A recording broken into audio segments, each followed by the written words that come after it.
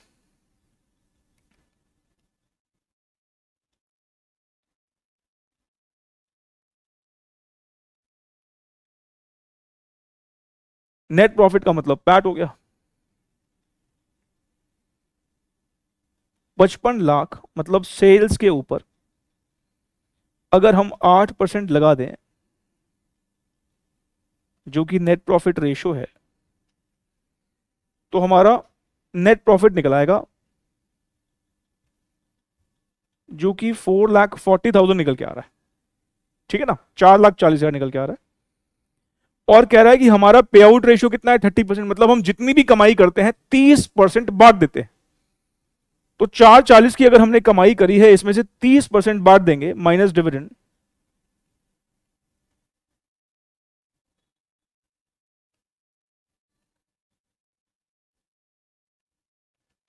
जरा बताना कितना बढ़ता है।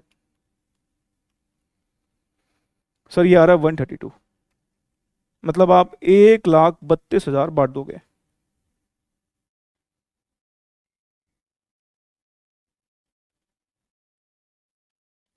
तो बाकी बचा हुआ आपका रिटेन्ड अर्निंग्स हो जाएगा।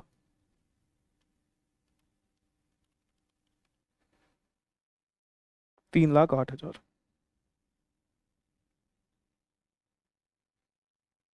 ठीक है। देखिए एक बात पे ना मैं आपको और क्लैरिफिकेशन दूंगा। जैसे आप देख रहे हैं, इसने ना हमसे ये पूछा है कि अगले साल what financing for the next year will be available from internal sources. अब अगले साल हम जो प्रॉफिट कमाएंगे उसमें से हम कुछ डिविडेंड दे देंगे, और जो बच जाएगा वो हम बेसिकली अपने जो भी हमारी फाइनेंसिंग की नीड होगी उसको यूज कर देंगे। तो हम अगले साल क्या कमाने वाले हैं? सर अगले साल जो भी हमारी सेल होगी उसका 8% कमाने वाले हैं। इस साल हमारी सेल ध्यान रखिए 50 लाख रुपए की है, इस साल 50 लाख रुपए की है, लेकिन ये इंक्रीज होने के चांसेस है कितने परसेंट से? 10% से। तो हमारी सेल कितने की हो जाएगी? 55 लाख रुपए की। इस पर हम प्रॉफिट कितना कमाएंगे? 8% कमाएंगे। कितना हो जाएगा? 440। और इस 440 में से हमारा 30% का पे आउट रेशियो मेंटेन करना है, मतलब 30% तो हम शेयर होल्डर के हाथ में दे देंगे। तो हमारे पास कितना बचेगा? 3,08,000। जो ये रिटेन किया है यही तो अवेलेबल हो जाएगा ना हमारी जो भी एक्सपेंशन की नीड्स होंगी। तो उसने क्या बोला है? What financing for the next year will be available from the internal sources, मतलब जो हमारे घर के प्रॉफिट्स हैं उसमें से कितना अवेलेबल होगा, रिटेन अर्निंग से कितना अवेलेबल होगा, तो वो कितना होगा? 3,08,000।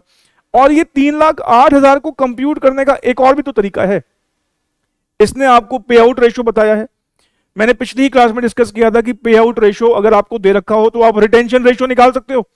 दोनों का सम 1 या 100% होता है। अगर पे आउट 30 है तो इसका मतलब रिटेंशन 70 हुआ। तो आप सीधा ही प्रॉफिट आफ्टर टैक्स के ऊपर अगर 70% अप्लाई कर देंगे तो आपके पास सीधा रिटेन अर्निंग निकल आएगी। नहीं तो इसको आप ऐसे भी सॉल्व कर सकते हैं। ये लो और करके लिख लेते हैं।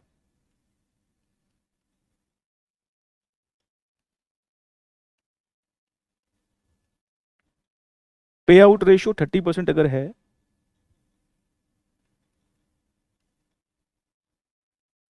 तो इसका मतलब यह हुआ कि हमारा रिटेंशन रेशियो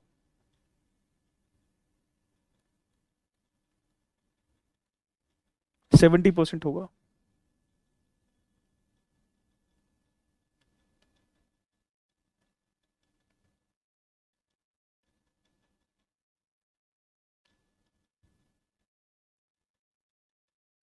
तो फाइनेंसिंग फ्रॉम इंटरनल सोर्सेस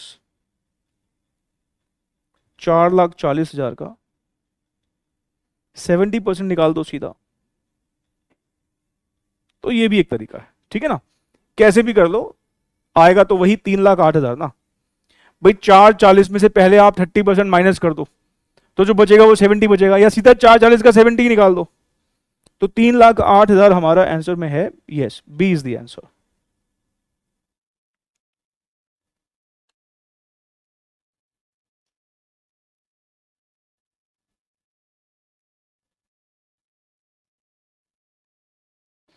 अच्छा, जो आप में से जो बच्चे मुझसे रेगुलर क्लासेस ले रहे हैं न्यू सिलेबस की, न्यू सिलेबस पे हमने एमएम मॉडल के और काफी वैरायटी ऑफ क्वेश्चंस किए थे। ये जो एमएम मॉडल के हमने अभी 2-3 क्वेश्चन सॉल्व किए, हमने रेगुलर बैच में काफी सारे क्वेश्चन सॉल्व किए थे, और हर एक क्वेश्चन में कुछ ना कुछ नया पॉइंट था। मैंने देखो यहां पर वो डिस्कस किए हैं जो ज़्यादा फेवरेट थे, जिसके रिपीट होने के चांसेस ज़्यादा रहते हैं। तो प्लीज़ इस बात को ध्यान रखें, ये एक रिवीजन लेक्चर है, एक फास्ट ट्रैक बैच कह लो, रिवीजन लेक्चर कह लो। जो बच्चे सिर्फ यही देख रहे हैं, प्लीज़ आपने जहाँ से भी क्लासेस ली हैं, अगर मुझसे नहीं ली, कहीं और से भी ली हैं, प्लीज़ प्रैक्टिस ये इतनी नहीं इनफ। खासकर डिस्क्रिप्टिव पैटर्न वाले बच्चों की बात कर रहा हूँ, आपको और भी क्वेश्चंस देखने पड़ेंगे। मतलब अगर आप बिल्कुल फुल प्रूफ होके जाना चाहते हो, बाकी अगर वहां पे गेम ही खेलना है कि देखा जाएगा जो आएगा, वो एक अलग बात है। लेकिन अगर फुल प्रूफ होके जाना चाहते हो तो आपको थोड़ी सी और प्रैक्टिस करनी पड़ेगी। ठीक है, ये बात मेरा बताना फर्ज था आपको।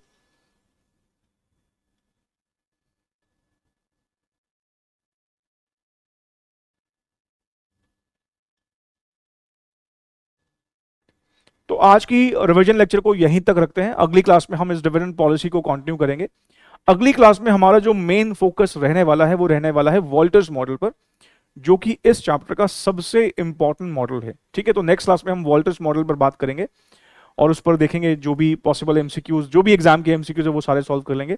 बाकी प्लीज़ आप ज़रूर बताइएगा कमेंट करके कि आपको ये वीडियोस में सब कुछ समझ में आ रहा है कि नहीं आ रहा है। और हमेशा की तरह वीडियोस तो आप लाइक कर ही देते होंगे, चैनल नहीं सब्सक्राइब किया तो वो भी आप प्लीज़ कर ही दीजिएगा। मिलते हैं हम नेक्स्ट क्लास में। Thank you so very much, take care.